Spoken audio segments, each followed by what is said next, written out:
Good morning everybody. बच्चों, मैं बबीता सिन्हा आज आप लोगों को वर्ग नवम के बच्चे को क्षितिज से अभ्यास 2 ललद कवित्री के वाक लेसन पढ़ाने जा रही हूँ। ये आपका पद का लेसन 2 है। बच्चों, सबसे पहले हम ध्यान देंगे कि वाक का अर्थ क्या होता है। तो वाक की अर्थ होती है वाणी, और ललद कवित्री जो है इस कविता में, इस पद में वे सांसारिक मोह माया भव बंधन से क्या होना चाहती हैं? मुक्त होना चाहती हैं। इसलिए वे इस पद की रचना की है और इसमें उन्होंने ईश्वर की क्या की है? आराधना की है। और किस प्रकार से वो बता रही हैं कि हमारा आत्मा जो होता है बिल्कुल छीन होता है, कमजोर होता है, वह रस्सी के कच्चे धागे के समान होता है। कब इस शरीर से हमारा आत्मा का वास छूट जाए कोई नहीं जानता है। और कवित्री ने यहाँ पे शरीर को नाव से उदाहरण दिया है और कहा है कि हमारा शरीर जो है वह नाव के समान है और हमारे शरीर को जो है कौन खींच रहा है? तो छिन्न आत्मा खींच रही है। कविता देखिए बेटा, इस प्रकार है कि रस्सी कच्चे धागे की खींच रही मैं नाव। यानी कवित्री ईश्वर से प्रार्थना कर रही है कि हे ईश्वर, हमारा आत्मा जो है वह बिल्कुल कच्चे धागा कैसा होता है? बिल्कुल कच्चा धागा जो होता है वो कमजोर होता है। तो वही कवित्री कह रही है कि जिस प्रकार कमजोर धागा होता है जिसका कोई ठिकाना नहीं होता है कि धागा जो है कब टूट जाएगा, ठीक उसी प्रकार हमारा आत्मा जो है वह बिल्कुल क्या है? कमजोर है। उसका कोई भरोसा नहीं है कि कब वो इस शरीर का साथ छोड़ देगा। किंतु हमारे शरीर रूपी नाव को यह कमजोर धागा जो है, कमजोर आत्मा जो है, यह संसार रूपी भवसागर में इसको क्या कर रहा है? खींच रहा है। जाने कब सुन मेरी पुकार, करे देव भवसागर पार। कवित्री यहाँ पे कह रही है कि जाने कब सुन मेरी पुकार, यानी मैं ईश्वर से कब से प्रार्थना कर रही हूँ, कब से उनकी आराधना कर रही हूँ कि हे ईश्वर, आप मुझे इस मोह माया रूपी संसार से क्या कर दीजिए? पार लगा दीजिए, मुक्त कर दीजिए। लेकिन ईश्वर हमारी प्रार्थना को क्या कर रहे हैं? नहीं सुन रहे हैं। हम जो हैं वह इस सांसारिक मोह माया में लिप्त हैं। ईश्वर हमारी प्रार्थना को नहीं सुनकर हमें इस सांसारिक मोह माया से मुक्त नहीं कर रहे हैं।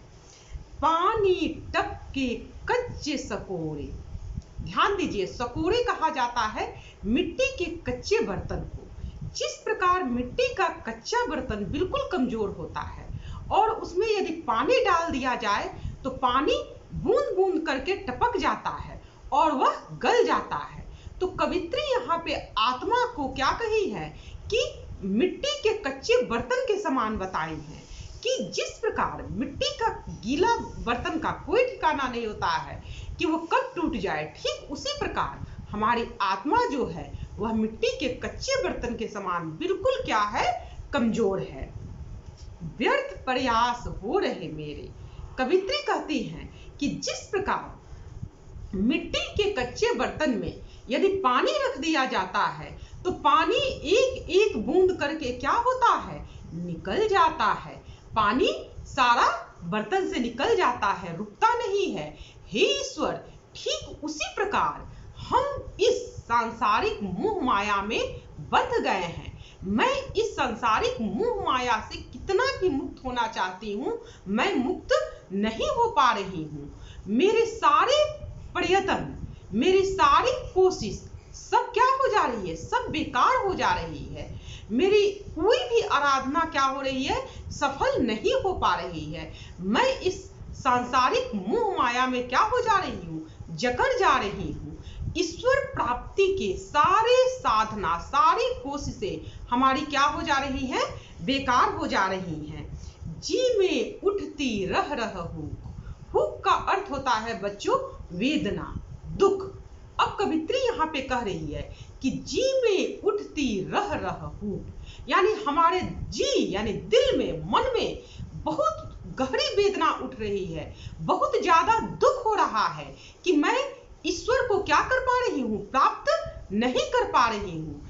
इसलिए हमारा मन जो है दुखी हो जा रहा है। घर जाने की चाह है घेरे। घर जाने की चाह है घेरे का अर्थ हो गया बच्चों कि घर यहाँ पे कवित्री जो है ईश्वर के घर को बोल रही है कि मेरी आत्मा जो है वह परमात्मा से मिलने के लिए बहुत बेचैन है। मेरा आत्मा जो है वह ईश्वर के घर जाना चाहता है, क्योंकि कवित्री का मानना है कि ये जो संसार होता है ये संसार किराए का मकान है, यहाँ पे कोई भी नहीं रह सकता है, जो आता है उसको जाना है और ईश्वर का घर अस्थाई है। तो इसलिए कवित्री जो है वह ईश्वर का घर जाना चाहती है, लेकिन वो ईश्वर के घर नहीं जा पा रही है, अर्थात आत्मा का परमात्मा से मिलन नहीं हो पा रहा है। इस प्रकार कवित्री ने इस कविता में अपने दुखों को व्यक्त किया है कि वो ईश्वर साधना में लीन होना चाहती है। बच्चों पूरे आपका पद का अर्थ इस प्रकार है कि यहाँ पे रस्सी जो है वह आत्मा के लिए प्रयुक्त हुआ है और रस्सी जो है बिल्कुल कमजोर धागे का बना हुआ है, अर्थात आत्मा जो है ये बिल्कुल कमजोर है, क्षणभंगुर है, कब ये शरीर का साथ छोड़ देगी कोई नहीं जानता है। और शरीर जो है वह नाव के लिए प्रयुक्त हुआ है, यानी कवित्री जो है नाव को और शरीर को एक दूसरे से तुलना की है कि जिस प्रकार यदि कमजोर धागे से नाव को खींचा जाएगा तो धागा तुरंत टूट जाएगा, ठीक उसी प्रकार हमारे शरीर रूपी नाव का आत्मा कब साथ छोड़ देगी ये कोई नहीं जानता है। इस वाक्य द्वारा कवित्री का कहना है कि ये संसार जो है क्षणभंगुर है, ये शरीर जो है आत्मा का साथ कब छोड़ देगी किसी को पता नहीं है। मैं इसलिए इस संसार के मोह माया से मुक्त होना चाहती हूँ। मैं इस संसार के सांसारिक बंधन में, माया मोह में नहीं जकड़ना चाहती हूँ, लेकिन मैं कितना भी ईश्वर से प्रार्थना कर रही हूँ, ईश्वर की साधना कर रही हूँ, लेकिन ईश्वर हमारी साधना को नहीं सुन रहे हैं, ईश्वर हमारी पुकार को नहीं सुन रहे हैं और मुझे इस सांसारिक मोह माया से मुक्त नहीं कर रहे हैं। अब कवित्री जो है यहाँ पे कह रही है कि जिस प्रकार से कच्चे मिट्टी के बर्तन में यदि पानी रख दिया जाएगा तो पानी क्या हो जाएगा, टपक टपक कर निकल जाएगा, और पानी जब सारा निकल जाएगा तो क्या होगा कि बर्तन जो है वह गीली होकर टूट जाएगी। ठीक उसी प्रकार हमारा मन जो है, हमारा आत्मा जो है वह मिट्टी के कच्चे बर्तन के समान कमजोर है और ईश्वर कि मैं जितना भी साधना कर रही हूँ, जितना भी ईश्वर को हम पाने की कोशिश कर रहे हैं, मेरे सारे प्रयत्न जो है क्या हो जा रहे हैं, बेकार हो जा रहे हैं। कोई भी प्रयत्न जो है हमारा सफल नहीं हो रहा है। जी में उठती रह हुक, घर जाने की चाह है घेरे। कवित्री यहाँ क्या कर रही है, ईश्वर की जब प्राप्ति नहीं हो रही है, ईश्वर की जब साधना नहीं हो रही है, मैं इस सांसारिक मोह माया से मुक्त नहीं हो रही हूँ, इसलिए मेरे दिल में रह के वेदना हो रहा है, दुख हो रहा है, कष्ट हो रहा है कि मैं ईश्वर की प्राप्ति नहीं कर पा रही हूँ, ईश्वर की साधना नहीं कर पा रही हूँ, इस सांसारिक मोह माया को नहीं छोड़ पा रही हूँ। घर जाने की चाह है घेरे। और हम जो है क्या करना चाहते हैं, ईश्वर के घर जाना चाहते हैं, ईश्वर को क्या करना चाहते हैं, प्राप्त करना चाहते हैं, लेकिन ईश्वर प्राप्ति की सारी साधना जो है वो हमारी क्या हो जा रही है, बेकार हो जा रही है, निष्फल हो जा रही है। मैं ईश्वर को क्या कर रही हूँ, प्राप्त नहीं कर पा रही हूँ। बच्चों आप ध्यान दिए कि वाक लेसन का मैं ललित कवित्री का प्रथम पद आप लोगों को पढ़ाई हूँ।